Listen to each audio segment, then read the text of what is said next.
Now, as you know, it happened while we were on air last night. Sleepy Joe Biden's minders released a flashy, heavily produced video on social media early in the morning in the US announcing his candidacy for the 2024 presidential race. Here's a little snippet.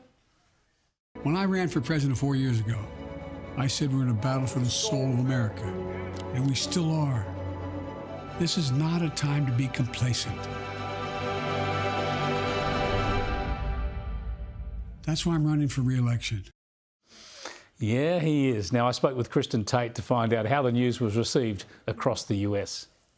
Yes, well, of course, the media figures in the mainstream media are trying to act like this is, this very historic announcement, and he's going to build on the immense progress he's had in the last few years. But I think most Americans, they're not excited by this video. They're not excited by his candidacy, Chris, because really, when you look at the last few years, there is not one marker or measure of American life that is better now than it was when Joe Biden took office. There's not one thing that he can point to and say, hey, look, this aspect of your life is better now than it was a few years ago. Well, he then tried to inject a bit of energy into the re-election campaign by addressing a bunch of unionists. Have a look.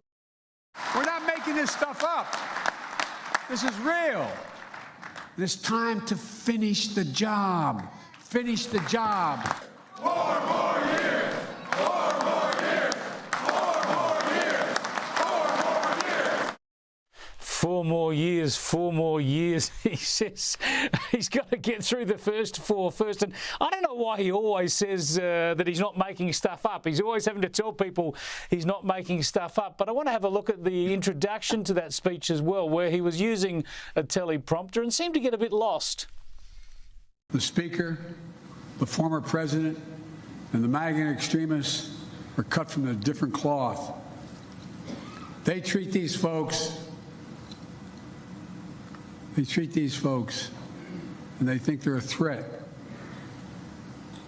They think that somehow we're going to go back. Kristin, he still struggles being convincing at these events, doesn't he?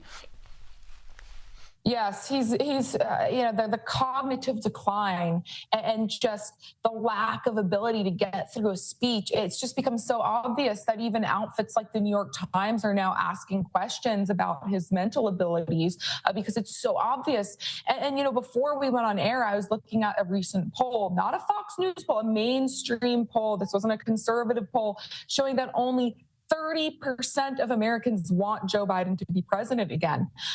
Well, we've got to talk about his age and the fact that he's in strife now, as you say, when it comes to his mental capacity, and the fact that he's got to survive another 5 years in the job, otherwise it would, or stay healthy, because if he became incapacitated or he passed away, of course, Kamala Harris would end up being the first female president of the US. She's probably the happiest person about his intention to run again. But listen to how unconvincing his press secretary is about him lasting through a full 8 years in office.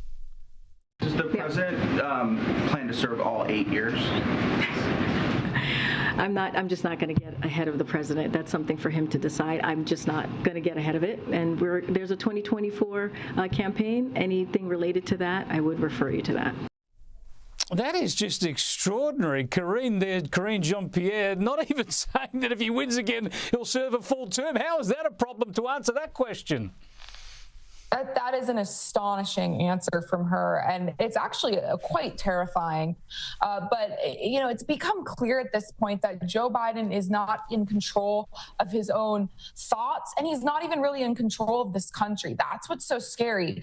A lot of people are asking, like, who's actually making calls? That is very terrifying.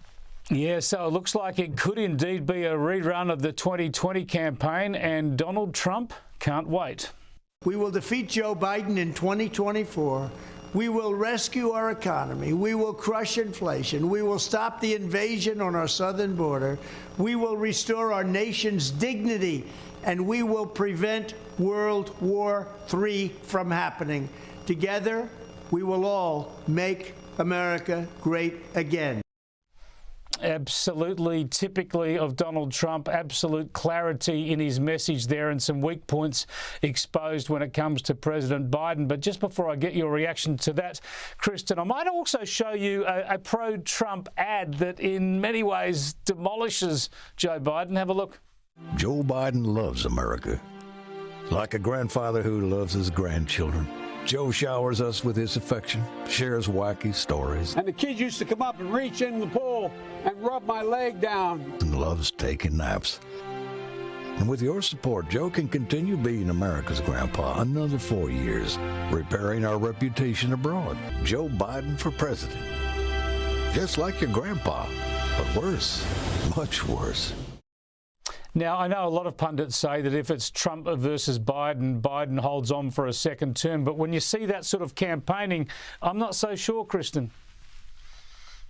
I'm not sure either. I think that this election could end up being Joe Biden and Donald Trump again. But the question will be, who is the election about? You know, if this election becomes a referendum on Donald Trump, which is what the left wants, then Joe Biden will likely win. But if we can make this an election that's a referendum on Joe Biden and his presidency, then Donald Trump does have a very decent shot at winning. It is extraordinary. I still can't buy it. I still cannot see Joe Biden running again. We'll see. There's a long way to go. Perhaps next week we'll talk about Democrat alternatives. Thanks for joining us, Kristin. Thank you, as always, Chris.